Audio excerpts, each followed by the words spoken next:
إن الحمد لله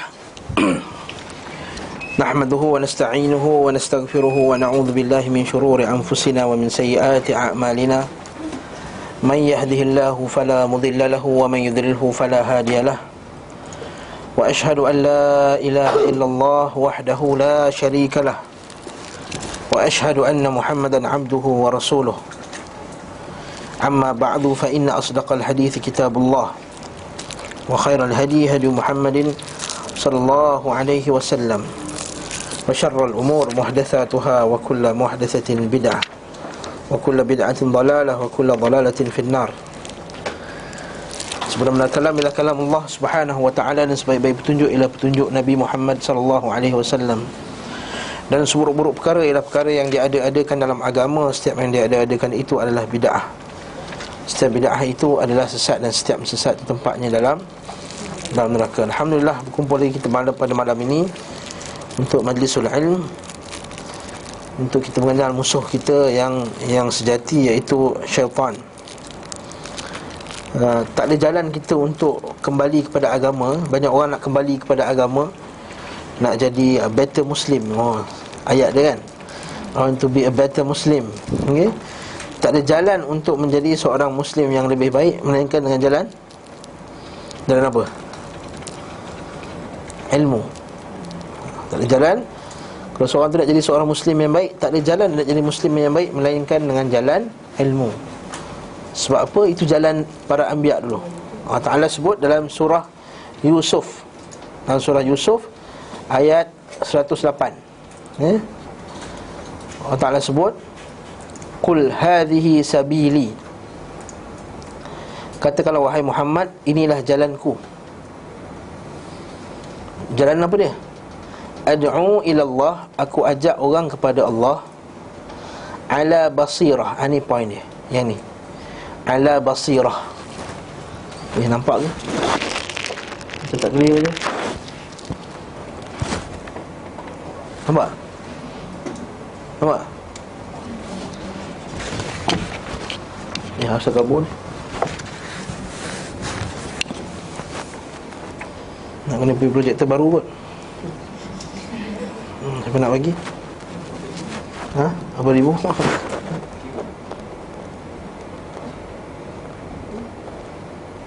Halal lah. Jadi Allah Ta'ala sebut, Kul hadhihi sabili, katakanlah wahai Muhammad, inilah jalanku. Jalan apa? Apa jalan Nabi? Nombor satu, ad'u ilallah, ajak kepada Allah. Jadi seorang yang nak ikut cara Nabi, dia kena ajak pada jalan Allah. Tapi bukan ajak pada jalan Allah dengan kosong-kosong ilmu, tak ada ilmu macam tu.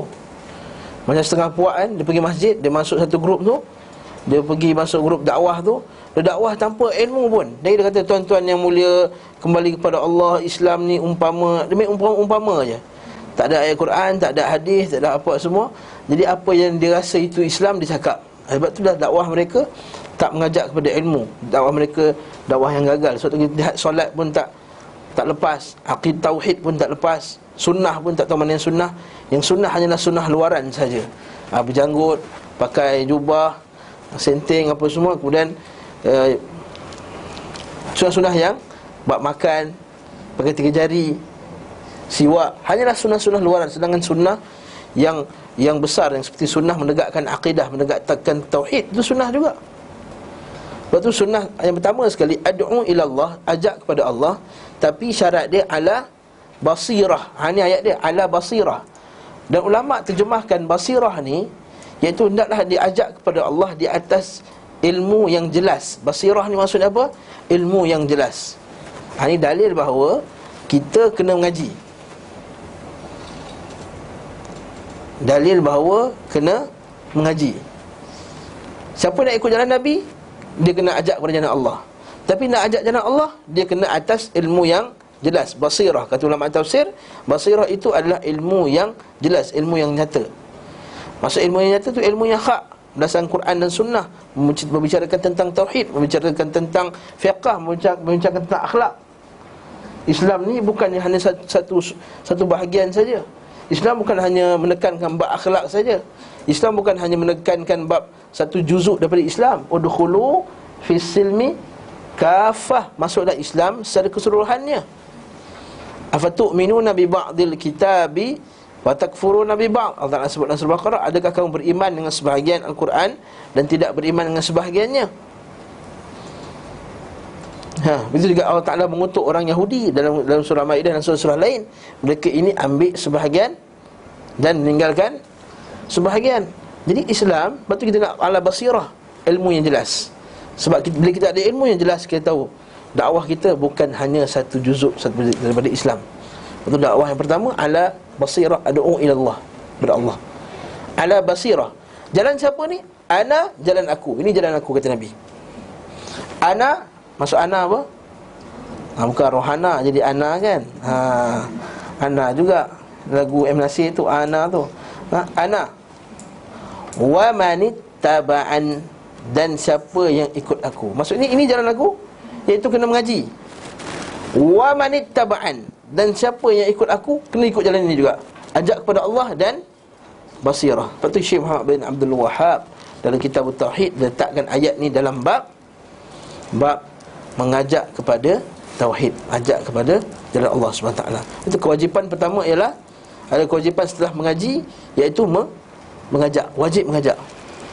Itu Nabi SAW bila dakwah, kita baca kitab sirah, bila Nabi berdakwah dekat Taif, bila jumpa puak Bani Jalil, Nabi kata, siapa nak bersama dengan aku masuk Islam, kemudian bersama aku untuk menegakkan agama. Dia tak kata masuk Islam, zakat, puasa, haji, lepas tu okeylah you dah Islam, masuk syurga. Bukan. You kena berjuang untuk agama ni. Bila kita faham konsep ni, maka kita tidak akan jadi umat Islam yang pasif.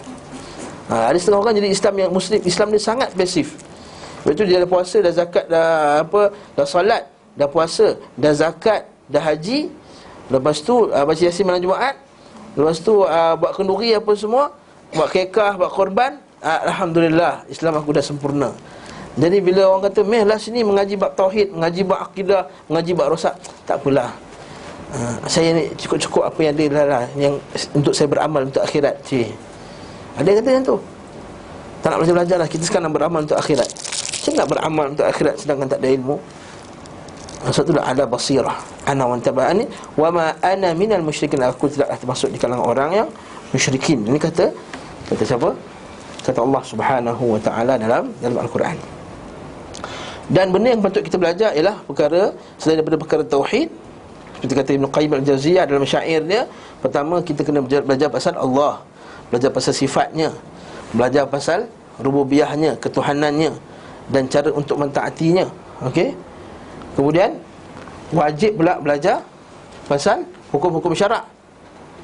Lepas belajar hukum-hukum syarak, wajib pula belajar pasal ilmu akhirat. Lepas belajar ilmu akhirat, wajib pula belajar pasal perkara yang merosakkan keislaman dia. Dan antara perkara yang boleh merosakkan keislaman kita ialah belajar pasal jin dan syaitan. Dan kita dah hujung dah. Kita dah hujung kitab. Jadi siapa yang terlepas, maka bolehlah merujuk balik kepada Syekh YouTube, insya-Allah. Ada dalam tu ada video-video kita yang lama, ada kita rekodkan untuk rujukan tuan-tuan dan puan-puan sekalian. Kita buka lah kitab kita. Dan kita sekarang bab senjata mukmin dalam berperang dengan melawan syaitan. Last kali bab UFO. UFO saya tak nak bincang sangatlah. Sebab setengah orang bincang UFO ni macam mana ustaz? UFO ni jin ke, makhluk lain ke, ada makhluk lain selain daripada manusia ke? Kita katakan dalam ciptaan Allah ni, makhluk yang berakal, yang ada akal, ada berapa makhluk?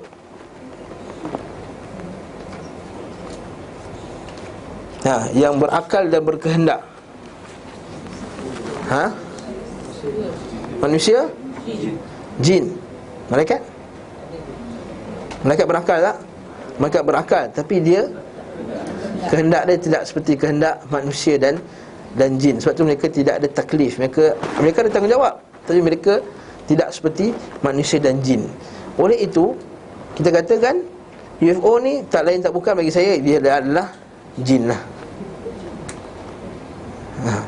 Nak kata makhluk lain, tak ada makhluk lain lebih bijak daripada dua makhluk ni, manusia dan jin. Sebab Allah Ta'ala dia sebut makhluk dia dah, binatang, jin, syaitan. Jin dan syaitan ni satu spesies lah. Jin, syaitan satu spesies. Malaikat lagi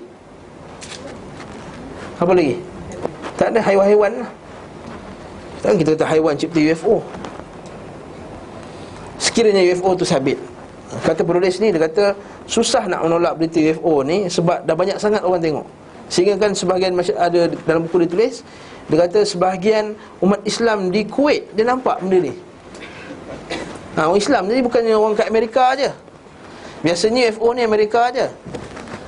Sampai dia kena panggil apa? Men in Black datang halau. Tapi sebabkan kat Kuwait macam mana? Dekat Kuwait pun ada tak?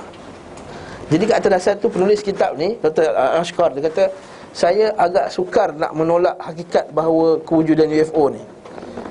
Sebab dah terlalu banyak, dah macam mutawatir dah berita dia.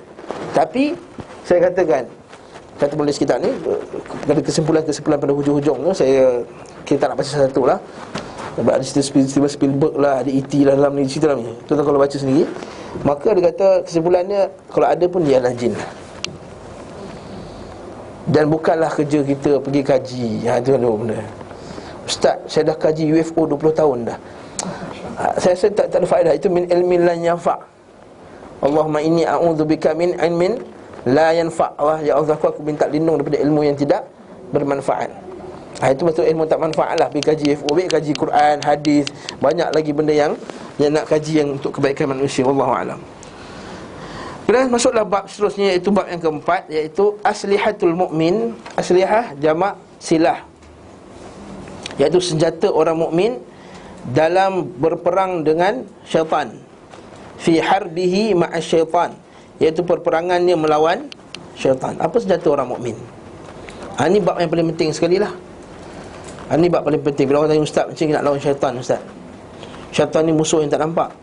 Dan dalam Quran, seperti kita sebut, Allah Ta'ala dalam Quran, bila musuh di kalangan manusia, kadang-kadang Allah Ta'ala sebut idfa' billati hiya ahsan. Kamu tolaklah dengan yang lebih baik. Fa idzal ladzi bainaka wa bainahu adawatun ka'annahu waliyyun hamim.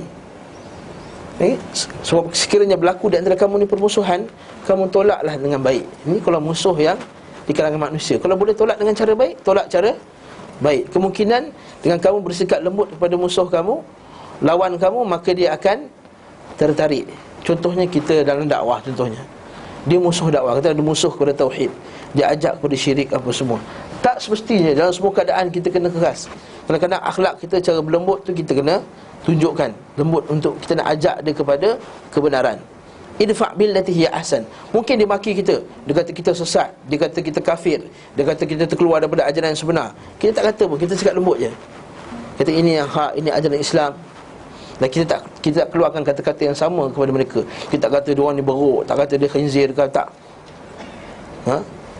Sebenarnya orang buat kepada Syekh Albani rahimahullah kan. Kata Syekh Albani ni sesat, apa semua keluar. Jadi Syekh Albani bila tolak balik dengan cara yang lembut. Jadi kat sini, dalam Quran Allah Ta'ala kata idfa' billati hiya ahsan. Tolak dengan cara yang baik kepada musuh kamu.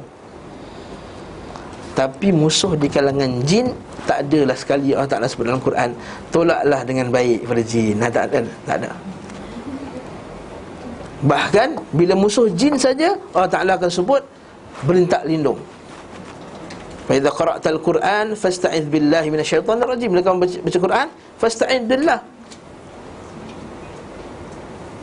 Fasta'iz billah. Banyak kali Allah Ta'ala sebut fasta'iz billah minasyaitonir rajim, minta lindung daripada syaitanir rajim. Sebab apa? Sebab syaitanir rajim dia tak termakan kita punya sikap lembut. Sebab dia lebih kenal kita semenjak pada zaman Nabi Adam dulu, seperti mana kita sebut dalam hadis sahih Muslim tu, masa Nabi Adam dalam bentuk tembikar lagi dah, syaitan dah kenal. Pernah dengar hadis tu? Hadis sahih Muslim tu kan, yang dia ketuk tu kosong tu, dia ketuk Nabi Adam dah buat bentuk tak ada isi lagi dalam, dia ketuk kosong dalam ni. Maksudnya la yatamalak. Adam ini bukan makhluk yang, manusia ini bukan makhluk yang mampu untuk menguasai diri dia sendiri. Dia senantiasa terpengaruh dengan suasananya. Maksudnya cantik hadis tu nak bagi tahu bahawa manusia ni seperti benda yang kosong. Apa yang diisi tu, itu yang dia akan jadi. Betul tak? Kalau kita tu yang kalau pergi hip hop jadi hip hop, kalau jadi R&B jadi mak R&B, betul tak? Betul tak? Kalau dulu zaman tu semua hibok, semua pakai seluar bilabong, baju bilabong tu kan. Mana baju bilabong? Angkat mana? Mana zaman tu pakai bling-bling. Kalau zaman R&B, lepas tu pakai zaman apa, Ice Baby dulu kan. Mana? Kan seluar labu tu, Ice Baby tu. Tu kasut bukan main besar tu. Kalau orang putih pakai, dia tinggi. Ni kita badan pendek-pendek dan pakai macam tu juga. Buruk nampak. Tapi tak apalah, lepas tu dia masuk pula zaman hip hop, zaman shuffle. Yang budak shuffle kan. Tu sekarang zaman apa? Wallahu a'lam lah. Sebab la yatamalak. Manusia ni makhluk yang tidak yatamalak. Kalau dia dimasukkan dengan Quran dan Sunnah daripada kecil, dia akan jadi Quran dan Sunnah. Jadi dari kecil jangan masukkan hi-fi tu banyak sangat. Saya sekali tengok boleh. Tak boleh sebenarnya, haram lah. Kalau dia tengok dalam TV kan, kita bukan depan 24 jam depan TV. Dia tengok hi-fi. Dia tak fahami, tak kahwin lagi, dia tak tahu hi-fi. Kau kahwin, kau tahulah hi-fi. Dah kecil tengok. Jadi kita kata pada kecil mungkin dia tak, kita tak perasan lagi. Tengok kesan dia pada waktu dia, kita masuk daripada kecil. Jadi kat sini dalam Quran sebut, bila sebut saja musuh daripada syaitan, dia tak akan sebut idfa' billati hiya ahsan, tolak dengan baik. Lepas tu kalau benda ni tuan-tuan boleh jumpa dalam tafsir Ibn Kathir, dalam bab tafsir a'udzubillahi minasyaitonirrajim. Tak pernah sekali Allah Ta'ala sebut minta berbuat baik pada syaitan, bincang dengan syaitan, mana tahu kamu boleh dakwah syaitan kepada jalan kebaikan. Tak ada. Tak pernah sekali pun. Tak pernah dalam Quran. Sebab dia tahu manusia lemah dengan syaitan. Oleh itu Nabi Allah dan Rasulnya telah memberikan kita beberapa petunjuk untuk kita menghadapi musuh. Bayangkan nak menghadapi musuh di kalangan manusia, Allah Ta'ala bagi petunjuk, betul tak?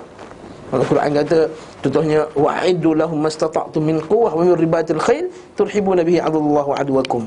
Maka kamu sediakanlah kekuatan di kalangan, wa'iddu lahum mastata'tum min quwwah, daripada kekuatan, wa min ribatil khail, kekuatan itu ialah memanah maksudnya.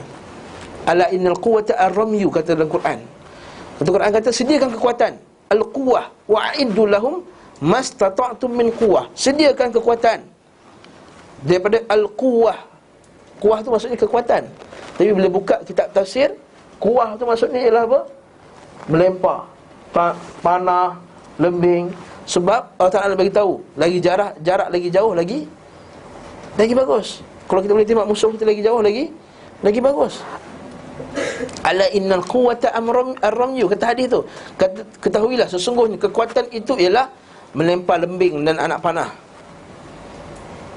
Lepas tu para sahabat dia berlatih benda tu, berlatih panah, berlatih lembing. Maksudnya nampak dalam Quran tu, sediakan kekuatan dari segi melempar lembing. Wa min ribatil khail, train kuda, kenderaan. Waktu kita kena belajar naik kereta, belajar naik motor. Turhibuna bihi aduwallah, kamu menakutkan musuh kamu dengan persediaan tadi. Wa aduwakum, musuh Allah dan musuh kamu. Dan ayat ni, kata Syekh Jazairi, kata ayat ni kewajipan untuk umat Islam mempersiapkan diri untuk berperang. Kerana wajib kita belajar perang ni. Patutnya wajib kita, setiap orang dekat Malaysia ni wajib belajar menembak. Angah tahu menembak? Tak tahu, saya pun tak tahu. Counter Strike tahu dia lah. Counter Strike memang terror lah. Okay. Tak saya sebut lah. Main Dota boleh lah. Ini. Jadi kat sini wajib. Okey, kalaulah memerangi musuh di kalangan manusia, Allah Ta'ala bagi tahu cara nak mempersiapkan diri. Takkanlah Allah Ta'ala tak memberikan cara persediaan untuk menghadapi musuh syaitan. Itu satu poin yang kita nak beritahu. Itu asas yang kita nak bermula, asas ni. Sebab apa? Sebab ada orang dalam cara dia nak menentang syaitan, dia bukan pakai cara Nabi. Itu nak beritahu. Akhirnya dia pakai cara pelik-pelik lah. Cara syirik, cara yang pelik-pelik. Dia pakai tok bomo sana, tok bomo sini. Lepas tu mula dah buat teori-teori, kata jin ni macam ni, jin tu macam ni. Terus kena pakai ni, kena pakai itu untuk nak menentang jin. Kalau pakai air ni nanti syaitan tak ganggu. Senang lah macam tu. tuang kat disko banyak-banyak. Dia semua tak nak minum arak lepas tu lah. Kan? Dia kata kalau minum air ni nanti jin syaitan tak kacau. Setengah-tengah air jampi dia kata. Kan tu minum masa sebelum kau minum air tu Oktoberfest tu kan, Oktoberfest semua nak minum arak ni. Bagi dia minum air jampi tu. Bagi minum ni, tiba-tiba tak ada syaitan. Syaitan nak minum arak ni. Itu senang lah. Maksudnya nak menentang ni dia ada cara petunjuk Nabi SAW. Dan ini yang kita lihat ni ialah petunjuk daripada Nabi dan para ulama salaf kita. Yang pertama, al-hadaru wal-hitatu. Al-hadaru wal-hitah. Al-hadar maksudnya berjaga-jaga. Wal-hitah dalam buku ni dia kata antisipasi. Anticipation. Anticipate maksudnya dia maksudnya dia anticipate lah. Orang main bola tu player yang tak ada anticipation dia lepas ayam betul tak? Dia tak tahu pergerakan apa dia nak buat lepas tu. Dia anticipate maksudnya dia tahu awal-awal lagi dah. Contoh datang satu fitnah dalam surat khabar contohnya. Lihatlah keperniagaan kami. Perniagaan kami masuk 100, insya-Allah kami akan dalam 3 bulan lagi bagi keuntungan sekian dan sekian. Anda tahu dah ini hadar. Orang beriman dia akan hadar, dia jaga. Ada perniagaan dalam Islam ni perniagaan yang dijamin keuntungan? Adakah perniagaan Islam ni dijamin? Tak boleh. Jadi kat ni hadar, dia jaga. Tapi sekali lagi asas dia apa? Asas dia apa? Ilmu. Orang yang tak ada ilmu, dia tak akan berjaga-jaga. Contoh mudah, orang yang tak tahu apakah makanan yang menyebabkan sakit kanser, dia berjaga-jaga tak makanan yang itu? Mana jaga, confirm tak jaga punya. Orang yang tak jaga body macam saya ni, sebab kena sebut masa saya, kata orang lain kata rasa Jadi dia peduli apa? High kolesterol ke, low kolesterol ke, good kolesterol ke, bad kolesterol ke? Kan ada good dengan bad kolesterol tu tak? HDL, LDL apa semua tu. Jadi dia peduli apa? Jadi sedap. Betul tak? Macam saya lah, sebagai contoh saya. Jadi bila tak tahu mana satu yang bahaya, yang tak bahaya, dia jaga tak? Dia tak jaga. Sebab tu asas yang pertama ni, al-hadar, berjaga-jaga, wal-hitah, dan antisipasi. Asas dia mesti asas dia ilmu. Contohnya dalam bab akidah, kalau tak ada ilmu asas akidah, macam dia nak berjaga bahawa dia ni bahaya ni. Dia bawa fitnah. Dia bawa fitnah hizbiyah, contohnya bawa fitnah politik hizbiyah, ataupun dia bawa fitnah syirik, contohnya fitnah kuburiyah, fitnah orang sembah-sembah kubur. Kita dari jauh lagi kita boleh nampak. Kalau orang belajar dari jauh lagi, sebelum dia ajak orang sembah kubur, kita dah tahu dah dia akan ajak orang pada sembah kubur. Ini hadar. Tengok cara lain macam mana selawat. Betul dah selawat dah. Tapi dah bawa lain macam kan. Dia ni cara nasyid dia, cara selawat dia, cara mengagungkan guru dia, kita tahu ini dah lain. Akhirnya kesudahan dia jadi apa yang kita lihat. Tak nak sebut, saya tak nak sebut nama lah. Itu juga dengan fitnah-fitnah yang lain. Fitnah liberal. Fitnah liberal masa mula-mula datang dalam keadaan macam orang ingat dia sunnah. Dulu 10 tahun dulu bercakap di depan forum-forum sunnah, mempertahankan sunnah. Sekarang dia kata Malaysia ni lebih sesuai untuk jadi sekular, lebih sesuai untuk Malaysia. Sebab kita Malaysia ni ialah negara berbilang kaum, sekular lebih sesuai. Inna lillahi wa inna ilaihi rajiun. Dia keluarkan kata-kata ni. Seorang Muslim yang orang pandang dulu seminar-seminar sunnah dulu, kita panggil dia untuk bercakap kat depan, bincangkan masalah tajdid, mujaddid, orang perjuangkan Islam apa semua. Sekarang dia keluarkan kata-kata macam tu. Tapi masa dulu dia dah dapat teka dah. Sebab apa? Sebab masa tu dia asyik sibuk sebab apa? Kita perlu membuka ruang kepada ni, membuka ruang al-hadar. Jadi kita jaga awal-awal lah. Ini bukan jalan ahli sunnah. Ahli sunnah tak pernah kata nak buka ruang untuk orang semua berdialog, tak ada. Ahli sunnah tak kata kita ni biarlah orang Syiah nak dialog, orang Mu'tazilah, orang liberal nak dialog, kita biar mereka semua mempromot idea mereka masing-masing. Ini tak betul. Islam tak kata macam tu. Kalau tidak macam tu, Umar tak pukul Subair. Umar tak pukul Subair. Tidak, Khalid Al-Qasri tak menghukum bunuh kepada Al-Ja'd bin Dirham. Al-Ja'd bin Dirham ni pada zaman sejarah Islam dulu nama dia Al-Ja'd bin Dirham. Nama dia Al-Ja'd bin Dirham ataupun Dirham. Dia ni kata Allah Ta'ala tak berkata-kata kepada Nabi Musa. Dia menolak Allah Ta'ala berkata-kata kepada Nabi Musa sebab dia akal. Dia kata Allah Ta'ala tak berkata-kata dengan suara. Jadi Allah Ta'ala tak berkata-kata dengan Musa. Sedangkan Musa gelarannya apa? Kalimullah. Dia tolak benda ni. Yang kedua, dia tolak bahawa Ibrahim itu Khalilullah, kekasih Allah. Sebab apa dia tolak? Sebab dia tolak sifat kasih sayang kepada Allah Ta'ala. Sebab kata, mana boleh Allah Ta'ala ada sifat kasih sayang? Sayang tu kan love. Love kan perasaan yang tak stabil dalam jiwa. Tanya anak-anak muda lah, please define love. I cannot define love. Dia kata love ini is something lah, macam-macam lah. Itu tunggu kahwin tengok love tak love. Jadi kita kata yang ni love tu kasih sayang, sayangan. Okay? Bila sayang tu, dia kata adalah pergerakan jiwa. Kita kata kamu samakan cinta Allah tu dengan cinta makhluk. Sebab tu dia ni Al-Ja'd bin Dirham ni masalah. Dia tolak sifat Allah Ta'ala, ambil Nabi Ibrahim sebagai Khalilullah. Apa jadi kat dia? Gubernur Iraq masa tu nama dia Iraq lah, atau lebih kurang Iraq lah, area Iraq tu. Nama dia Khalid Al-Qasri. Khalid Al-Qasri. Tiap hari Raya Haji, dekat Raya Haji ni minggu depan tak ada kelas Raya Haji. Minggu depan, Selasa minggu depan Raya Haji tak ada kelas. Jadi ni selingan. Minggu depan hari Selasa tak ada kelas sebab Raya Haji. Sebab apa kita kisah Khalid Al-Qasri tu, dia duduk atas mimbar. Dia kata, hari ini kamu semua menyembelih korban-korban kamu. Semoga Allah Ta'ala menerima sembelihan-sembelihan kamu. Tetapi aku hari ini akan menyembelih si Al-Ja'd bin Dirham. Dia turun mimbar dia dan dia sembelih Al-Ja'd bin Dirham. Ustaz brutal ni. Keras sungguh ustaz ni.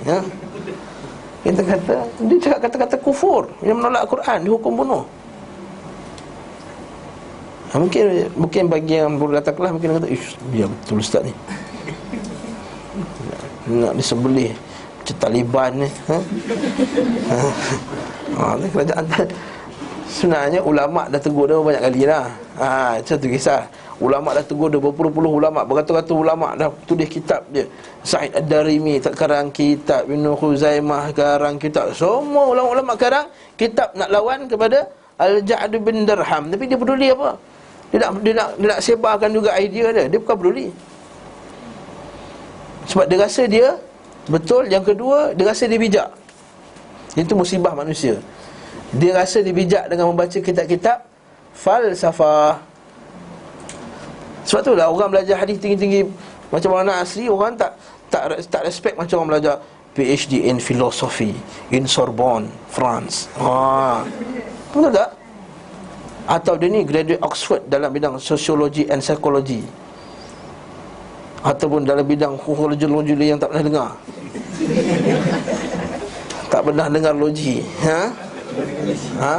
Yang tak pernah dengar logi, maka berani dengan ustaz macam mengaji hadis dekat Damaj. Damaj mana? Kampung kat Yaman sana. Padang pasir, bila jalan gedebuk debu naik, kasut masuk dalam pasir. Orang tak pandang. Orang panggil ni ustaz kampung. Yang ni orang panggil ustaz standard Oxford.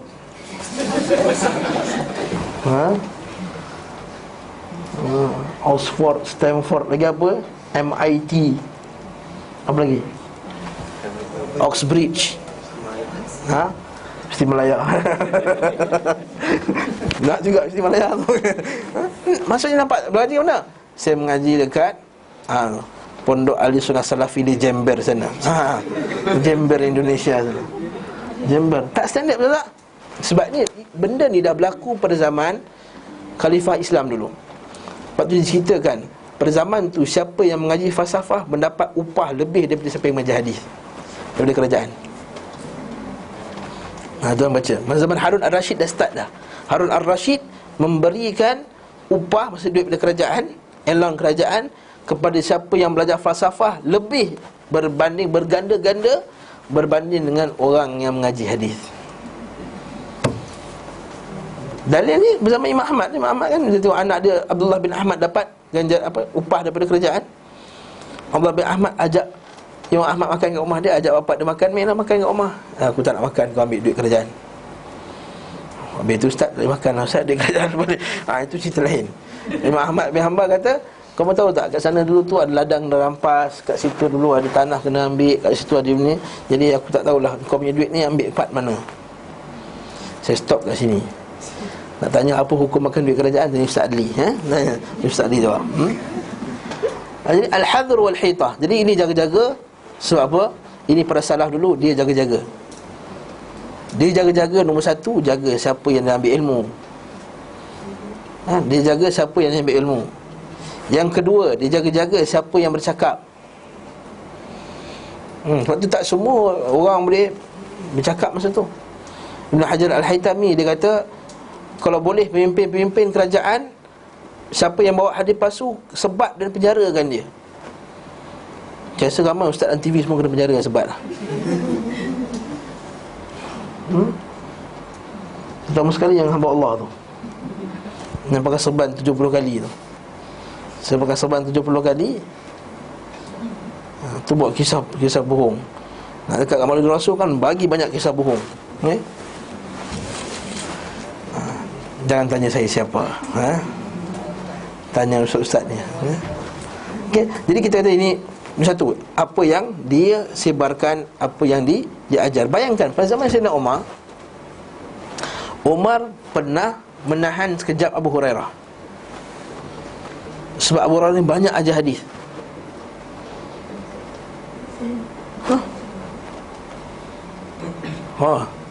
Umar pernah kata tahan Abu Hurairah daripada mengajar sekejap. Sebab apa?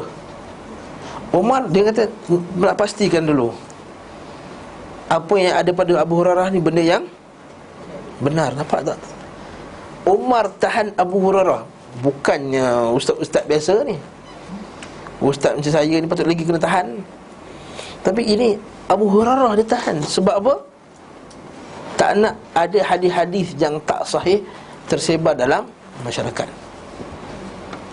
Lepas tu saya cadangkan siapa yang ada pakar undang-undang, kita buat satu enactment baru. Siapa yang mengedarkan hadis-hadis palsu pun boleh didakwa. Bukan ajaran sesat, hadis palsu pun kita kena bagi tindakan kalau dengan sengaja. Wallahu a'lam. Keras. Jadi kata buku ni, musuh yang sangat buruk dan penuh tipu daya ini sangat berusaha untuk menyesatkan manusia. Hadzal adu al-khabith. Musuh yang buruk ni, al-makir, yang banyak tipu daya. Harisun ala dhalali bani Adam. Berusaha bersungguh-sungguh untuk menyesatkan anak Adam. Wa qad alimna ahdafahu, kita telah mengetahui tujuan-tujuan dia. Apa objektif syaitan nombor satu? Sesat lah, memang sesat. Apa nombor satu apa dia? Syirik. Nombor dua? Bid'ah. Nombor dua, bid'ah. Nombor tiga, dosa besar, bunuh diri. Dosa besar lah.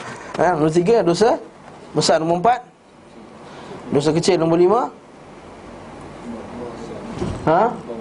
maksud tadi sebut lah, dosa besar, dosa kecil. Nombor lima, projek merosakkan ibadah. Merosakkan ibadah. Di tengah buat ibadah tu dirosakkan. Nombor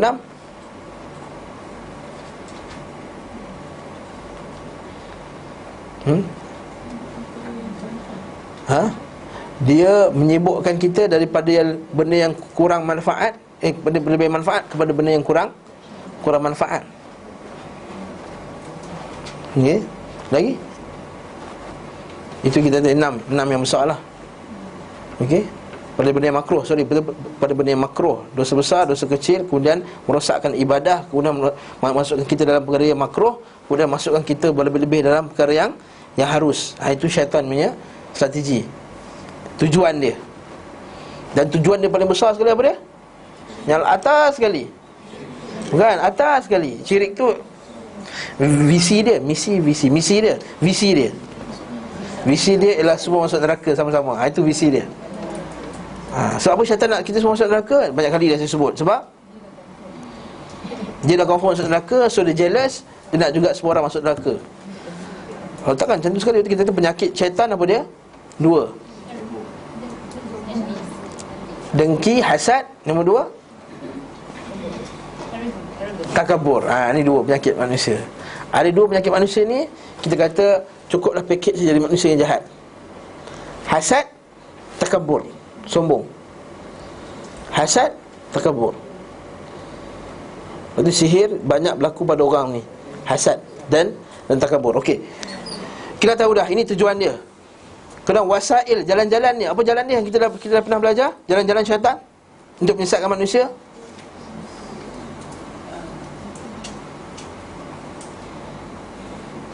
Menghiaskan benda yang batil dengan benda yang nampak elok. Menghiaskan, memberi nama yang salah kepada nama yang baik. Riba, nama dia bunga. Okey, riba, nama dia bunga. Perniagaan yang haram, dia kata MLM. Dia letak nama yang baik lah. Contohnya kan, perniagaan contohnya, ini bukan, ini usaha MLM. Kata usaha ni. Contohnya apa lagi? Syirik, dia kata tawassul. Melampau-lampau mengagungkan orang saleh, dia katakan syirik. Dia kata syirik kepada ibadah, dia kata ini tak, ini kita sayang orang saleh. Nampak tak? Dia pusing benda tu. Bid'ah tak, dia kata ini ialah menambah ibadat, bid'ah yang baik. Nampak tak? Dia semua dihiaskan dengan perkataan yang baik. Ini cara-cara syaitan. Lagi apa lagi? Dengan cara muzik. Kita bincang hari tu kan, muzik, dan banyak lagi cara-cara yang lain. Okey, dah tahu dah ini tujuan dia, dah tahu cara dia. Okey. Jadi bila dah tahu fa miqdar ilmuka bihadzal adu, dan dengan sejauh mana kita tahu tujuan-tujuan ini, jadi inilah jalan kita untuk selamat. Ini jalan kita untuk selamat daripada penipuan syaitan. Kalau tak tahu objektif ni, tak tahu cara dia syaitan ni, maka kita akan termasuk dengan benda tadilah. Dengan ancaman, dengan dia bagi dunia contohnya, bagi masuk peniaga ni 2 tahun, saya bagi awak 2 tahun je. Macam mana? 2 tahun je. Tak lama, 2 tahun je awak akan dapat awak punya target. 6 bulan lah. 2 tahun lama sangat. 6 bulan. Dah pernah masuk dah pernah masuk lah tu. Okey, 6 bulan lah. 6 bulan kata. 6 bulan you dapat balik you punya modal.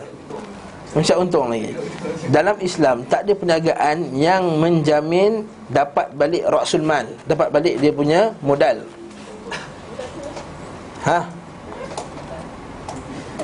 Tak ada perniagaan yang boleh jamin. Farhana masuk bisnes saya, macam mana saya rugi, saya akan pulangkan balik juga modal. Ini perniagaan haram. Ini perniagaan yang haram. Bila kita musyarakah, musyarakah tu apa dia? Buat partnership. Keuntungan bersama, kerugian bersama. Islam, dia tak ada satu pihak rugi, satu pihak untung. Tak ada. Dia mesti ada kerugian bersama, mesti tanggung bersama. Dan juga, kecuali kalau kita pakai yang cara yang lain, mudharabah itu cerita lain. Ini bukan murah, musyarakah, syarikat, perniagaan, partnership. Itu kita akan bincangkan tu bab lain lah. Tentang kalau Sa'li, fiqh hari Rabu malam. Okay? Dah masuk bab muamalah belum? Baru bab nikah kan? Alhamdulillah. Baru bab nikah. Jadi kat sini, dengan ilmu kita benda tadi, dengan ilmu kita terhadap benda tadi, kita awal-awal lagi kita dah tahu ini penipuan syaitan. Ini penipuan syaitan. Contohnya, bila kita nak buat, kita nak pergi semayang, rasa macam malas nak pergi semayang, tahu dah itu syaitan lah tu. Confirm lah tu, confirm syaitan. Tak adalah kata, tak, ini perasaan jiwa saya, tak ada. Tak ada macam kata, kenapa bila saya bersama dia terasa kan, orang mencinta kan, ada tarikan, ada something, chemistry. Bukan chemistry, syaitan. Chemistry ada jugalah, itu lain lah. Itu ustaz ni menolak lah. Bila dah bersama lelaki perempuan, bukan mahram, memang ada karen punya lah. Kau ada karen. Tak adalah kita kata, tak, aku rasa macam attraction apa semua. Kalau orang Dia lama-lama tengok. Ni kawan saya ada orang Afrika sini tak? Tak ada orang Afrika. Dia kat Sudan. Kalau kita orang Malaysia ni nampak orang Sudan tak kurang cantik lah, betul tak? Dia, aku dah belajar kat Sudan, lama-lama aku nampak cantik orang Sudan ni. Sebab tiap-tiap hari tengok. Manusia memang macam tu. Tiap-tiap hari kalau dia berjumpa dalam keadaan yang tak sepatutnya mereka berjumpa lah. Contohnya perempuan tu dengan pakaiannya, dengan perhiasannya, lama-lama nampak cantik, lama dia ada attracted. Bohong lah, tak ada. Kalau tak ada, dia ada masalah. Itu betul kita tengok macam cerita-cerita kafir. Contohnya tak maksud macam Friends kan. Itu cerita yang sangat memasukkan racun kepada otak manusia. Kerana taklah kita ni hanya ada panggil apa, kawan lelaki perempuan tu, plutonic. Ya, terima kasih. Plutonic relationship. Itu yang kononnya suami dengan isteri, suami orang dengan isteri orang bincang, share masalah. Lepas tu buat jumpa. Kalau share masalah tanya hukum, kita jawab dengan hukum je. Tak perlu nak mengada-ngada. Awak perlukan siapa ke nak teman awak malam ni?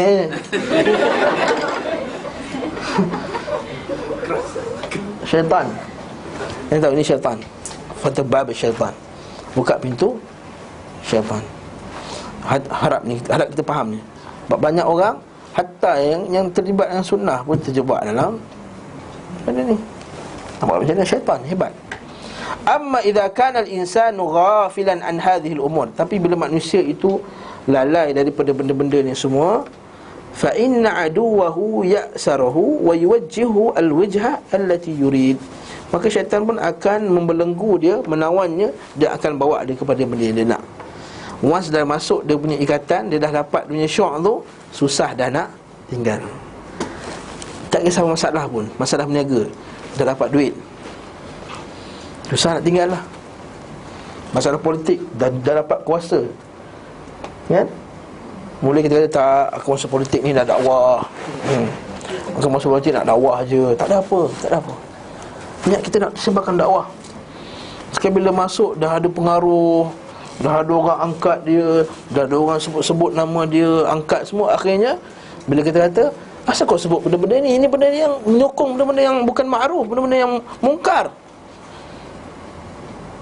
Oh tak, Syekh, kita kena faham maqasid, kena faham kaedah. Nampak tak? Sebab apa? Bila kuasa dan juga dah dipengaruhi, ini kita fitan. Itu Nabi SAW kata apa? Nabi kata apa? Man sakanal badiyata jafa.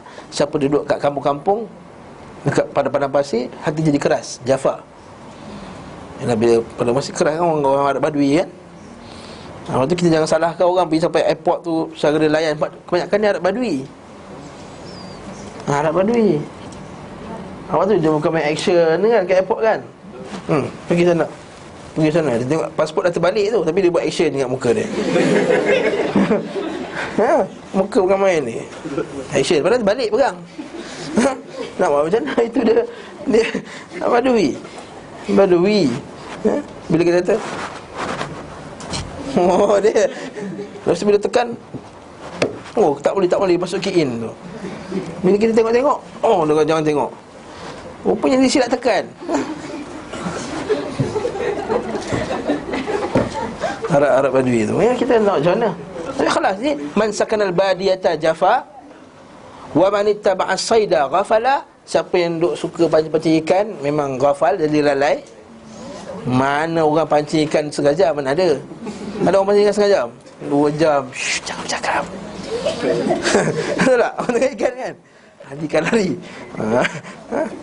Dan yang ketiga, man ata baba sultan uftutin. Siapa datang dekat pintu-pintu sultan, dia akan difitnah. Ini contohnya. Contoh tu dari segi apa, kuasa. Harta pula. Harta contohnya dah masuk perdagangan haram. Syarikat sekian-sekian, tak nak sebut nama lah. Masa masuk tu syok, tak nak tanya hukum. Dah syok, dah masuk dah bawah downline dia ada 4,000 orang downline bawah dia. Kita kata perniagaan ni haram lah. Oh, mana ada ustaz kata halal. Ustaz mana tu? Sekian dan sekian dia sebut. Ustaz tu bukan pakar dalam fiqah, tapi dia ustaz juga. Nampak tak? Ini jadi macam dulu, macam kes forex dulu. Bila kita kata perniagaan ni haram, forex ni, dia kata apa? Tapi ada ustaz kata boleh. Ada ustaz masuk pun. Ustaz tu bukan dalam bidang muamalah, kita kena faham. Bukan semua ustaz pakar dalam semua bidang. Tapi kata dia haram. Jadi bila nak keluar tu susah. Ini kita contoh nombor 2, kuasa. Ini nombor 3 apa dia? Perempuan contohnya. Percintaan, lelaki atau perempuan. Awal lagi kita kata nak cari calon, cara yang syarak, buat cara yang betul. Spy ni apa? Kau spy tak? Bukan spy. Maksudnya intip. Nak kahwin dengan Fahmi ni, spy Fahmi ni. Jangan tengok kelas dia. Kelas memang nampak warak, pakai jubah apa semua. Sunnahnya kita kena tengok dia. Kat kawan-kawan macam mana? Tu spy. Kat sini nampak, bila tak ikut sunnah, datang fitnah, dapat pasangan yang tak betul. Susah dah. Ini syaitan. Betul syaitan. Dia awal-awal lagi dia suka rosakkan yang awal tu, supaya bila termasuk manusia susah nak keluar. Bila susah nak keluar, dia akan kekal. Apa bezanya tahu awal kita tolak dengan tak dah masuk kita kekal? Bila kekal tu kita dah dalam tahu, tapi kita kekal dalam dia. Itu lebih buruk daripada awal tu. Kalau awal dia tolak, maksudnya ataupun dia buat dalam keadaan tak tahu, contohnya, itu kurang dosa berbanding orang yang dah masuk, kemudian dia tahu benda tu haram, tapi kemudian mencari-cari dalil untuk menghalalkan. Itu lebih buruk daripada orang yang, nampak tak? Itu bahaya tu. Kita dah buat silap, kita buat satu perisian haram. Kalau kita benda haram lah, kita tinggalkan lah. Okey, dia dosa juga, dosa pada peringkat awal tadi, sebab tak mengkaji. Sebab Nabi kata tidak halal bagi seseorang masuk ke dalam pasarku, kata Nabi SAW. Dan hadis dalam Imam Nawawi dalam kitab Majmu', tidak halal bagi seorang yang masuk ke dalam pasar melainkan dia tahu hukum jual beli, apa yang dia buat tu. Lepas tu kata Imam Nawawi rahimahullah, saya sebut dalam kuliah yang kita yang lepas, kita kata Imam Nawawi, dia kata wajib, ada setengah ulama kata wajib belajar tentang perkara yang kita nak berniaga.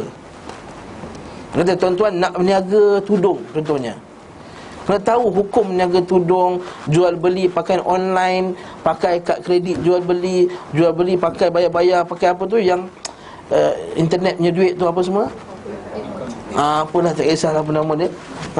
Kena tahu hukum dia. Tak boleh terus macam tu je. Nabi kata tidak halal. Nampak tak? Hukum tempah, bayar dulu, kemudian dapat kemudian barang. Boleh tak? Dalam Islam kita biasalah ustaz, orang tempah bayar dulu. Ada dalam Islam ada hukum dia. Tak tahu lah kat sini tempat dia lah. Kat sini tidak halal. Kata ulama, kata wajib belajar benda tu. Imam Nawawi saya sebut dalam kuliah lepas kan, Imam Nawawi dibetulkan. Aku betulkan statement. Dia kata haram bagi seorang. Dia kata bukan wajib belajar. Dia kata haram bagi seorang masuk sebelum mengetahui benda tersebut. Sebab bila dah masuk, bab duit sangat susah bila dah nak keluar. Okey, faham kat sini ya? Lepas kita kata ini syaitan. Bila dah masuk, dia dah ikat kita. Bila ikat, dia tarik. Dan bila tarik, kita akan jatuh dalamnya. Masya Allah. Hanya Allah Ta'ala saja yang mengetahuinya. Allah Ta'ala saja mengetahuinya.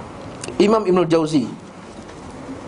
Ibn Jauzi ni, kita kata saya sebut je kali ya, dia ulama sunnah, tapi dia terlibat juga dengan Asy'ariyah. Ibn Jauzi dia ada Asy'ariyah juga, sedikit Asy'ariyah. Siapa tak faham Asy'ariyah, nasiblah ya. Dia ada Asy'ariyah sikit. Imam Ibn Jauzi telah menggambarkan dengan jelas pertentangan antara manusia dengan syaitan. Waqad sawwara, memberikan gambaran Ibn Jauzi, menjadi gambaran bahawa hadha sira', pertembungan antara manusia dan syaitan ini, taswiran badi'an, dengan gambaran yang sangat cantik. Haitsu yaqul wa'lam, ketahuilah, annal qalba kal hasan kal hisnu, ketahuilah bahawa sesungguhnya hati itu seperti benteng perisai. Kan belajar Hisnul Muslim, kal hisnu. Kena baca bahasa Arab dia, bahasa terjemahan ni macam lain macam ayat dia. Bukan terbalik terjemahan dia. Kita baca dia punya Arab dia. Wa'lam, ketahuilah, annal qalba kal hisnu, hati itu seumpama benteng. Wa ala dzalikal hisnu suwar, maksudnya ada pagar-pagar. Suar tu pagar. Sebab tu surah tu asal makna surah Quran tu maksudnya yang dipagari, yang berpagar. Apa kena-mena lah ustaz surah dengan pagar ni? Iaitu dengan surah tu kita tahu, yang ni surah Al-Baqarah, yang ni surah Ali Imran, yang ni surah pagar. Maksudnya dah ada lingkungan kat situ. Kalau tidak, kalau tak ada benda ni, kita akan nampak macam sama je ayat Quran, betul tak? Tapi bila ada pagar tu, ini Al-Baqarah, ini buat surah, suar. Kata asal makna surah. Ni siapa boleh tafsir tahulah ni. Okey. Walis suari, dan pagar-pagar tu ada pintu, abwabun. Wa fihi thullam. Wa fihi thullam. Ada pintu, dan pintu dia kata apa? Ada bahagian yang runtuh. Al-thalmah fi suwar al-mawdu' al-mutahaddam min. Maksudnya ada dalam, kan bila pagar luas kota tu, ada, bukan semua pagar tu yang kuat, ada bahagian yang lemah, runtuh sikit, ada bahagian yang tak apa kuat sangat. Wasakinuhu al-aqlu, penghuninya akal. Sebab tu dalam Islam, akal dengan hati dia sekali.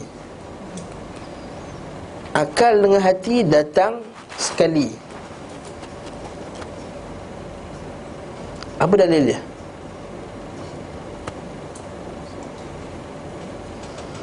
Dalam Islam, dia tak pernah pisahkan akal satu benda lain, hati satu benda yang lain. Dalam Islam, akal, hati sekali.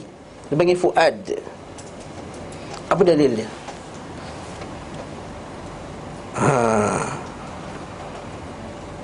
Allah Ta'ala sebut dalam Quran yang walaqad dhara'na li jahannama kathiran minal jinni wal ins. Okey, kita tengok ayat tu. Dhara'na. Saya nak bagi dalil ni sebab kadang-kadang orang kata ustaz pernah ada hati-hati lah ustaz. Mana zal ni? Dhara'na.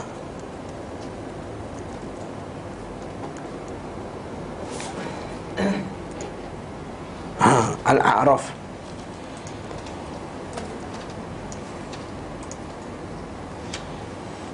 Ayat 79. Saya nak bagi tuan-tuan, maksudnya akal dengan hati dalam Quran dan hadis selalu datang dengan package. Package sekali. Apa dalilnya? Surah Al-A'raf, Allah Ta'ala sebut dalam Quran, walaqad dara'na, dan kami telah menjadikan Jahannam itu kathiran minal jin, penuhkan Jahannam tu dengan banyak dengan jin dan manusia. Sebab apa? Sebab jin dengan manusia ni lahum qulubun. Ni saya cerita ni. Mereka ada hati, tetapi hati itu mereka tidak memahami dengannya. Hati memahami, bukan akal ke faham? Nampak tak? Takkanlah hati guna untuk faham. Fikir dengan hati lah, ada orang cakap tu. Kau ni tak ada hati ke nak fikir? Kalau kita hati mesti perasaan tak. Kau ni tak berhati perut lah. Kita orang Melayu dia hati kait dengan perut. Quran hati kait dengan orang Melayu suka hati kait dengan perut. Allahualam sebab apalah. Sebab apa hati kat perut? Bila perut kosong dia sakit hati. Cepat marah. Allahualam. Tak tahu lah sebab apa. Itu tanya pakar bahasa Melayu lah. Minta maaf cikgu bahasa Melayu. Kat sini kita nak cerita bahawa, nampak tak? Hati, akal. Kenapa Allah Ta'ala sebut kamu ni ada hati tapi tidak memahami dengannya? Patutnya kamu tak ada akal yang kamu memahami dengannya, hati yang kamu tidak memahami dengannya. Sebab apa? Sebab biasanya manusia ni dia jarang berfikir melainkan apa yang telah terkesan dengan hatinya. Janganlah kita berdaya dengan setengah orang barat. Tak, dia ni bersifat objektif. Tak ada objektifnya. Manusia takkan dia ada objektif. Tak ada objektif 100%, tak ada. Dia akan terkesan dengan pemikiran dia, hati dia, iman dia, keakidah dia dan lain-lain. Kata dia ni soal objektif. Tak, dia akan terkesan dengan sifat kufur dia, kafir dia. Lepas tu kita, janganlah kita, bila Al-Quran kata janganlah kamu jadikan kafir, orang kafir itu sebagai awliya, sebagai wali-wali kan. Datang mamat mana tah kata mengaji dekat Pakistan, kononnya mengaji agama. Dia kata tak apa, kita pilih pemimpin yang kafir pun tak apa, asalkan pemimpin kafir tu adil. Ini keluaran dalam kita punya dekat sekarang kat negara kita ni, yang mengaku ustaz ni, kononnya mengaji hadis apa semua. Orang panggil ulama muda entah apa, ulama tak muda entah apa tak. Dia bercakap, dia kata tak apa. Ibn Taymiyah berkata, sungguh Allah Ta'ala memberkati negeri yang adil walaupun pemerintah dia kafir. Itu dari segi keberkatan, itu Allah Ta'ala bagi, betul. Tapi dari segi pilih orang kafir tu, dia boleh ke? Mana ayat-ayat Quran yang lain? Ya ayyuhallazina amanu la tattakhidul al-yahuda wan nasara awliya. Wahai orang beriman, jangan jadikan Yahudi dan Nasrani itu sebagai pemimpin-pemimpin kamu. Dan Quran, innama waliyukumullahu wa rasuluhu walladzina amanu alladzina yuqimuna salata wa yu'tuna zakata wa hum raqimun. Sesungguhnya pemimpin kamu itu ialah orang yang Allah dan Rasulnya dan orang yang beriman, yang mendirikan salat dan menunaikan zakat, wa hum raqimun, dan sedangkan mereka bersolat berjemaah. Ya ayyuhalladzina amanu la tattakhidul ladzina takhadhu dinakum huzwan wa la'iba. Ya wahai orang beriman, jangan jadikan orang yang menjadikan agama kamu main-main. Alladzina utul kitaba min qablikum wal kufara awliya, iaitu di kalangan orang-orang yang telah diberi kitab sebelum kamu dan orang-orang kafir sebagai pemimpin. Wattaqullah, bertakwalah kepada Allah sekiranya kamu beriman kepada Allah Ta'ala. Kena jaga benda tersebut sekiranya kamu beriman. Wa idza nadaitum ila salah, bila kamu ajak mereka salat, iaitu pemimpin-pemimpin yang teruk ni, yang kafir ni, ittakhadhuha huzwan wa la'iba, jadikan benda tersebut ialah benda yang kecil. Huzwan wa la'iba. Dia suruh perlahankan azan, dia suruh apa, jangan kuat sangat azan, apa tu, huzwan wa la'iba. Dzalika bi annahum qaumun la yaqilun, kerana mereka tu orang yang tidak berakal. Nak tak nas ni mana? Nak tak mana nas ni? Tapi inilah dia. Ini kata fitnah ni. Kata kalau kita tidak ada ilmu dalam bab ni, kita akan terpedaya. Betul lah kata dia. Kata kita nak membina sebuah civil civilization nama. Gunalah ayat-ayat canggih-canggih dia tu, guna ayat-ayat falsafah dia apa benda, kita orang awam bijak. Teranga bijak dia. Aku tak tahu apa yang dia cakap tu. Bijak. Sebab dia pakai alat-alat yang canggih dan manggih. Jadi kita pun terpedaya. Ini syaitan ada dalam masyarakat kita sekarang ni. Jadi kita kata yang penduduk yang jaga, yang duduk dalamnya akal. Nampak tak? Kenapa? Wal malaikah tataraddad ala zalikal hisn. Malaikat datang, kejap keluar, kejap datang, kejap keluar untuk jaga. Ini betul tak? Betul lah hadis Nabi SAW. Kan kita ada qarin malaikat dan qarin jin. Dan banyak kali saya sebut dalam kuliah saya juga, fa'alhamaha fujuraha wa taqwaha. Allah tak bagi ilham fujur, jahat dan taqwa. Macam mana cara Allah Ta'ala bagi ilham fujur dan taqwa ni, jahat dan baik ni? Macam mana cara dia? Dengan adanya malaikat dan syaitan. Itulah hadis Abu Daud. Apa benda tu? Nak sign ni, kelas. Dah. Buku ni masalah tu.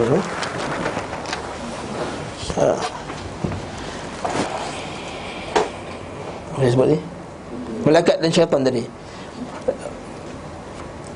Macam mana dapat dia kata ni syaitan malaikat datang? Nanti kita katakan yang Ibn Qayyim kata, syaitan dan malaikat ni datang macam siang dan malam ke atas manusia. Kejap siang, kejap malam. Kejap syaitan, kejap malaikat. Kejap syaitan, kejap malaikat. Dia tak ada manusia yang malaikat je tak dia, tak ada. Itu untuk wali ajaran sesat je ada macam tu. Malaikat tak ada langsung. Syaitan. Sebab tu dia kata untuk guru dia wali, tak ada syaitan, tak ada kacau untuk guru dia. Ini syaitan apa? Datang syaitan, malaikat. Syaitan, malaikat. Syaitan, malaikat. Manusia, semua manusia macam tu. Tataraddad. Sebab tu dia kata hadis dari riwayat Tirmizi, wa innal malaikah lammatun libni Adam. Malaikat tu ada sentuhan pada hati anak Adam. Wali syaitan lammah libni Adam. Syaitan juga ada bisikan pada anak Adam. Okey. Betul lah tu. Dia kata hati ni macam kota, penduduk dia akal. Malaikat datang kadang-kadang jaga, kadang-kadang keluar. Kemudian apa? Wa ila janibihi rabad. Fa rabadun abridu al-makan alladhi yu'wi ilaih fihi al-hawa, iaitu dalam kota itu juga ada satu tempat khas, tempat hawa nafsu menyuruh. Macam dalam kota dalam tu ada juga orang yang dalam yang jahat. Betul tak? Macam kita dalam Kuala Lumpur ni dah kepung, tapi ada juga orang dalam tu yang jahat, musuh dalam selimut ni. Dalam ni kata Ibn Jauzi dia samakan dengan hawa nafsu. Maksudnya dia dalam, bukan dari luar. Lagi dalam hawa nafsu. Wasyayatin takhtalif ila dhalika rabat. Syaitan datang dekat tempat hawa nafsu menyorok tadi. Dia pun kacau bagi bisikan, bagi strategi, bagi dia idea. Min ghairi mani', tanpa ada halangan. Wal harbu qa'im baina ahli hasan wa ahli rabat. Dan berlakulah pertemuan antara musuh dalam selimut ni. Okey. Wasyayatin, dan musuh dia luar, la tazalu taduru haula al-hisn. Dia pusing dekat kota tadi untuk mencari mana ruang-ruang kosong. Ya, bila orang dalam sibuk bergaduh dengan orang dalam sendiri, musuh luar akan cari di mana ruang yang boleh masuk. Cantik ni Ibn Jauzi kata, tatlubu ghaflatul haris, mencari kelalaian, melihat kelalaian penjaganya. Penjaga tadi apa? Penjaga tadi penjaga tadi akal hati tadi lah. Sebab penjaga akal hati tu yang duduk dalam bandar tu, dia yang kena jaga. Sebab itulah bila akal dan hati tu lalainya akal dengan tak ada ilmu, lalainya hati dengan tak ada zikir, dengan tak ada iman, dengan tak ada ibadah kepada Allah Ta'ala. Sebab tu dua-dua ni kena datang sekali. Lalainya akal dengan tak ada ilmu, lalainya hati dengan tak ada zikir kepada Allah, maksudnya dengan mengikut hawa nafsu dan lain-lain lah. Okey, apa jadi? Wa ghaflatul haris wal ubur min ba'di thulam. Jadi apa dia? Apa dia kata apa? Fayambaghi lil haris, maka patutnya si penjaga tadi. Itu nama haris kan? Itu penjaga sebenarnya. Apa dia jaga pintu? Kunci dan buka ke, Fayambaghi lil haris. Nampak? Wajib bagi haris an ya'rifa, mengetahui jami'a abwabil husni. Dia kena tahu semua pintu-pintu. Macam Imran, dia tahu berapa pintu dekat Yayasan Taklim ni.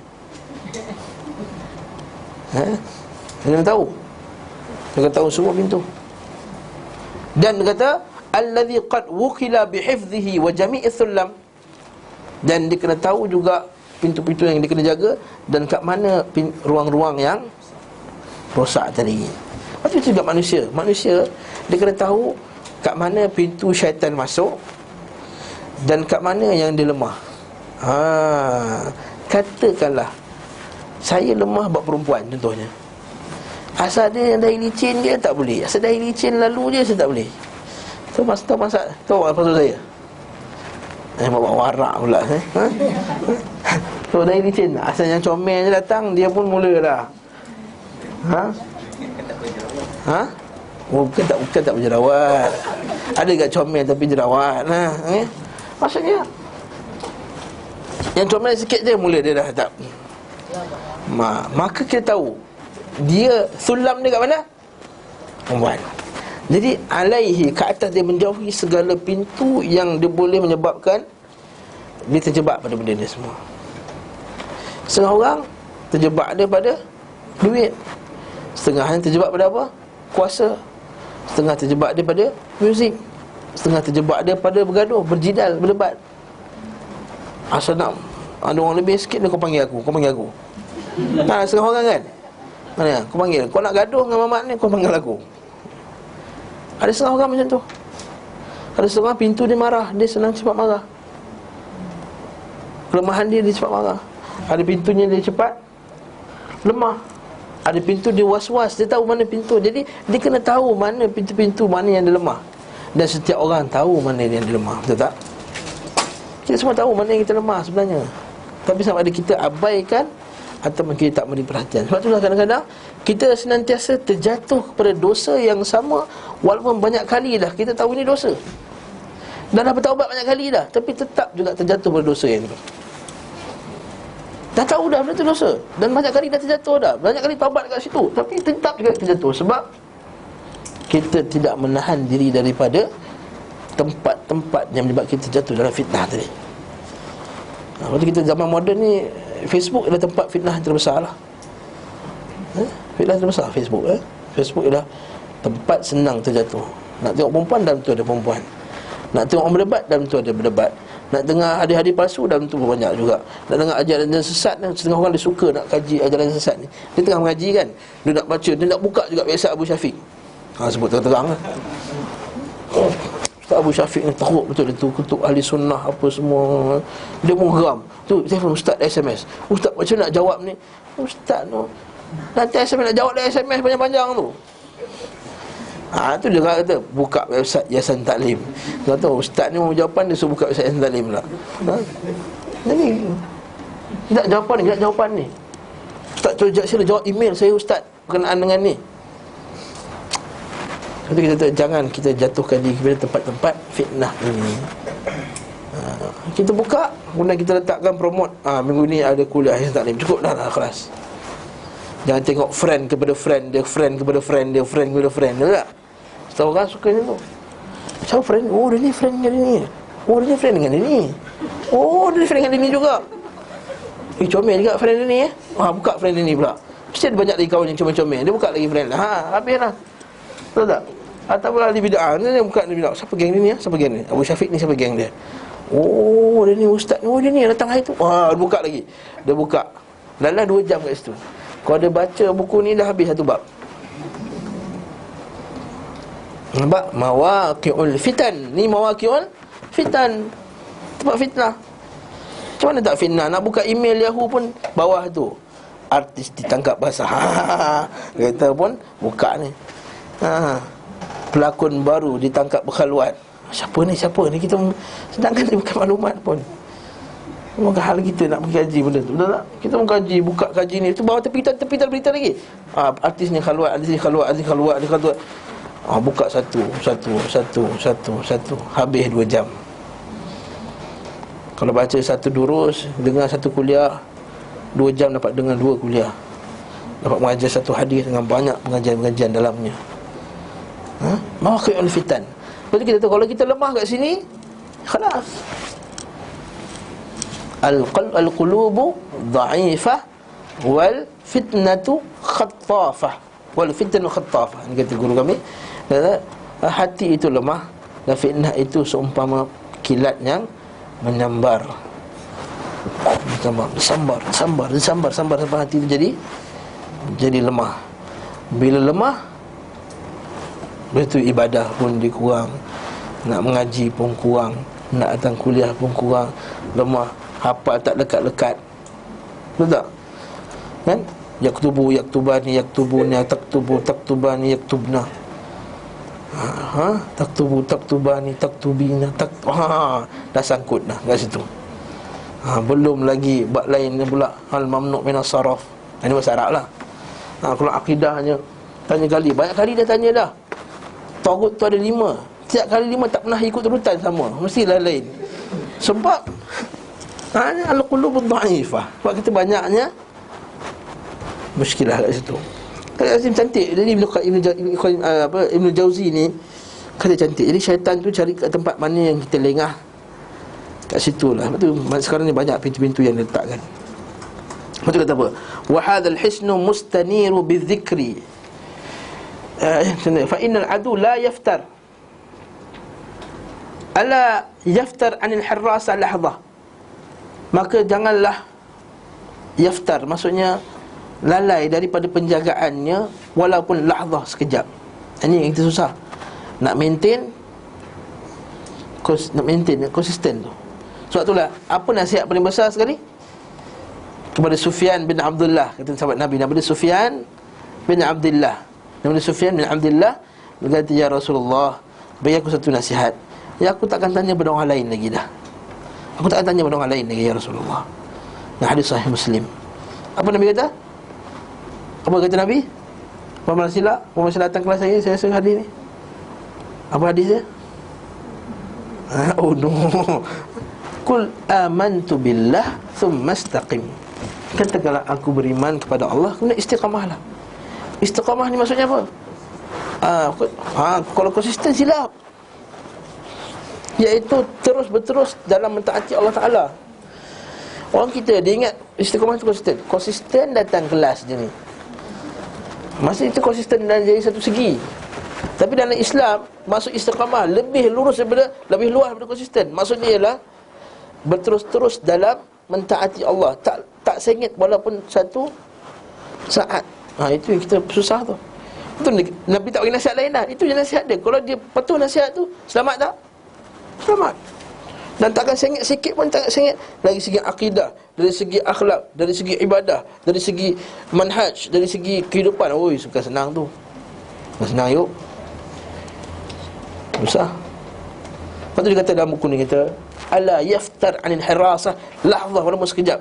Fa innal aduwa la yaftar. Kerana musuh tak lalai. Tak lalai. Tak perlu pakai perkataan Che Guevara, tak payah, tak perlu. Che Guevara kan kata, kalau hari ni kita berhenti buat baik, maka orang musuh akan tak pernah berhenti. Tak payah. Ni kita ada ulama kita, tak perlu pakai Che Guevara. Buat apa Che Guevara kafir, isap dadah apa semua ada, komplit. Dah jadi contoh buat apa. Ini pakai baju t-shirt ada Che Guevara belakang. Che Guevara, saya sebut dah Che Guevara kan. Ada setengah budak Melayu bangga pakai baju Che Guevara. Kafir lanatullah, isap dadah apa semua ada. Kemudian letak gambar tu, bangga tokoh apa, revolusi. Yang ni geng-geng ni lah ni. Nak sebut lah nama. Geng-geng kononnya perjuangan ni. Qala rajul li Hasan al-Basri, berkata seorang lelaki pada Hasan al-Basri, ayanamu iblis, adakah iblis tidur? Apa kata dia? Qala law nama lawajadna rahah. Kalau iblis tu tidur, kita boleh berehat lama dah. Maksudnya apa? Kalau iblis tu tidur, tak perlulah kita dah susah-susah nak lawan, betul tak? Nak tidur lawan, nak bangun lawan, betul tak? Nak tidur lawan tak? Dah ngantuk sangat ni, Allah lupa ambil uduk, dah terkatil lah ni, badan dah penat dah ni. Nabi suruh ambil uduk sebelum tidur, Allah dah terbagi macam ni. Bangunlah, ambil uduk, patah balik, terkentut balik, ambil lagi uduk. Betul tak? Betul tak tu? Ambil balik uduk, duduk balik atas katil. Mau nak tidur baca doa, anak pula minta susu. Dah timbul. Buat nak baca kan, kata syaitan kacau. Bangun tidur pula, bangun sembahyang subuhnya dengan qiyamnya. Pukul 5 dah bunyi snooze, 5 suku. Niat qiyam pukul 5, niat qiyam, snooze. Tak apa, hari ni kita buat 3 rakaat pun jadilah. Snooze lagi, 5.30 snooze. Subuh 5.48, pukul 5.40 snooze lagi. Lalu azan, dapat bangun lambat, Allah tak sempat kot. Syaitan pandai lah. Kalau mandi pergi masjid tak sempat. Padahal masa tengah lagi tu, orang tengah qamat tu. Cuba kalau beliau rukuk 3-2 pagi, boleh relax ke? Tak ada apa. Perasaan tu relax ke? Aman. Dia boleh ni kat 7-Eleven singgah, balik sung. Tak ada apa, tak ada halangan, betul tak? Lepas tu bila Ibn Mas'ud dikatakan pada Ibn Mas'ud, wahai Ibn Mas'ud, kami orang-orang pelita-pelita Yahudi beribadah memang khusyuk. Apa kata Ibn Mas'ud? Apa syaitan nak buat pada rumah yang kosong? Apa pencuri nak buat pada rumah yang kosong? Wallahu a'lam. Sekolah sekarang ni kita sambung lagi. Kerana itu seharusnya sang penjaga yang menjaga untuk zikir lah. Dia kata wahadal hisnu mustani bidzikri. Kota ini hendaklah dia bercahaya dengan zikir. Nanti kita akan sambung macam mana nak jaga kota ni lah. Bukan nak jaga kota rambut je kan. Rambut ialah apa tahta wanita. Kita letak minyak ni bagi tak nak berakar kat ujung kan. Nanti kan orang potong dengan tu, potong kayu tu. Macam lah. Tapi nak jaga juga dengan akidah yang sahih. Jadi sekali lagi saya umumkan bahawa Yayasan Taklim akan cuti mulai daripada 14 Oktober, dari minggu depan Isnin sampai hari Jumaat. 14 Oktober sampai hari Jumaat. Kita cuti hari raya, hari Arafah tu, hari Tarwiyah sampai hari Tasyrik. Jadi lepas tu tak ada raya lagi dah. Hari Sabtu tu kita ada kelas Jadi Isnin sampai Jumaat ni kita cuti. Jadi kelas kita minggu depan tak ada. Jangan siapa-siapa datang kelas tak ada. InsyaAllah kita jumpa lagi dua minggu lagi biiznillah ta'ala. 2 minggu lagi insyaAllah. Wallahu a'lam bisawab. Subhanakallahumma bihamdika.